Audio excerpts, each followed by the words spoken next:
जम्मू कश्मीर के चुनाव में यहां पर झोंक दी है कांग्रेस ने अपनी पूरी की पूरी ताकत। जी हां, कांग्रेस ने जम्मू कश्मीर में यूपी से बेहतर डील का यहां पर जो है जुटा लिया है पूरा अब यहां पर सामान।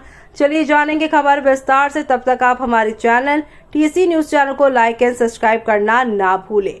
जम्मू कश्मीर में राहुल गांधी ने नेशनल कॉन्फ्रेंस के साथ डील तो पहले ही पक्की कर ली थी, सीटों का बंटवारा भी वक्त रहते फाइनल कर लिया।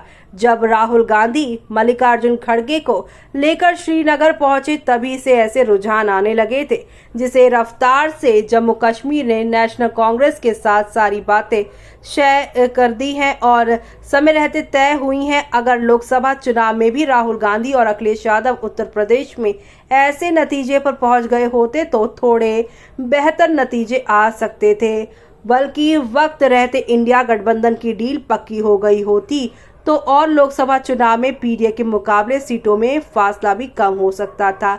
जम्मू कश्मीर विधानसभा चुनाव को लेकर सीटों के बंटवारे पर बातचीत के लिए कांग्रेस की तरफ से राहुल गांधी और मल्लिकार्जुन खड़गे के साथ हुई बैठक में उमर अब्दुल्ला और नेशनल कॉन्फ्रेंस के सबसे सीनियर नेता फारूक अब्दुल्ला भी शामिल थे। तो वहीं जैसा कि बताया जा रहा है कि केंद्र शासित क्षेत्र जम्मू कश्मीर विधानसभा की 90 सीटों में से कांग्रेस 32 सीटों पर चुनाव लड़ने जा रही है और 5 सीटें ऐसी भी हैं जिन पर नेशनल कॉन्फ्रेंस के साथ वो फ्रेंडली मैच भी यहां पर खेलेगी। नेशनल कॉन्फ्रेंस गठबंधन के तहत यहां 51 विधानसभा सीटों पर चुनाव लड़ेगी, जबकि 2 सीटें सीपीएम और पैंथर्स पार्टी के लिए छोड़ी गई है।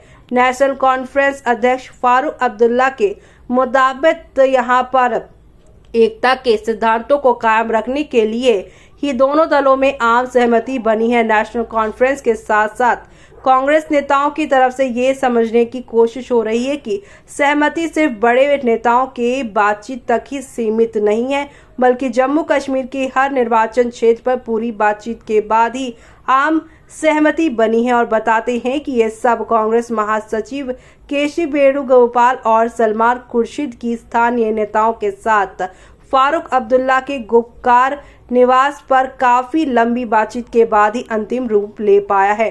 चुनावी गठबंधन की घोषणा एक संयुक्त कॉन्फ्रेंस और एक प्रेस कॉन्फ्रेंस में की गई। इसमें जम्मू कश्मीर कांग्रेस प्रमुख तारिक अहमद करार, कांग्रेस नेता केसी वेणुगोपाल और नेशनल कॉन्फ्रेंस नेता फारूक अब्दुल्ला शामिल थे। मीडिया से बात करते हुए केसू ने यहाँ पर केसी वेणुगोपाल ने जो है यहाँ पर केंद्र में सत्ताधारी बीजेपी पर जम्मू कश्मीर की आत्मा को खत्म करने का आरोप लगाया और दावा किया है कि इंडिया ब्लॉक का मकसद उसे हर हाल में बचाना है। असल में केसी वेणुगोपाल अपनी तरफ से चुनाव पूर्व गठबंधन पर सफाई दे रहे थे। हाल ही में नेशनल कॉन्फ्रेंस के चुनाव मैजिस्ट्रेटों को आधार बनाकर केंद्रीय गृह मंत्री अमित शाह ने कांग्रेस से 10 सवाल पूछे थे। कांग्रेस ने जम्मू कश्मीर विधानसभा चुनाव के लिए अपने 9 उम्मीदवारों की पहली लिस्ट भी जारी कर दी है। बीजेपी की पहली लिस्ट तो पहले ही आ चुकी है और उसका यहाँ पर संशोधित रूप से सामने आ चुका है। और वैसे ही नेशनल कॉन्फ्रेंस ने भी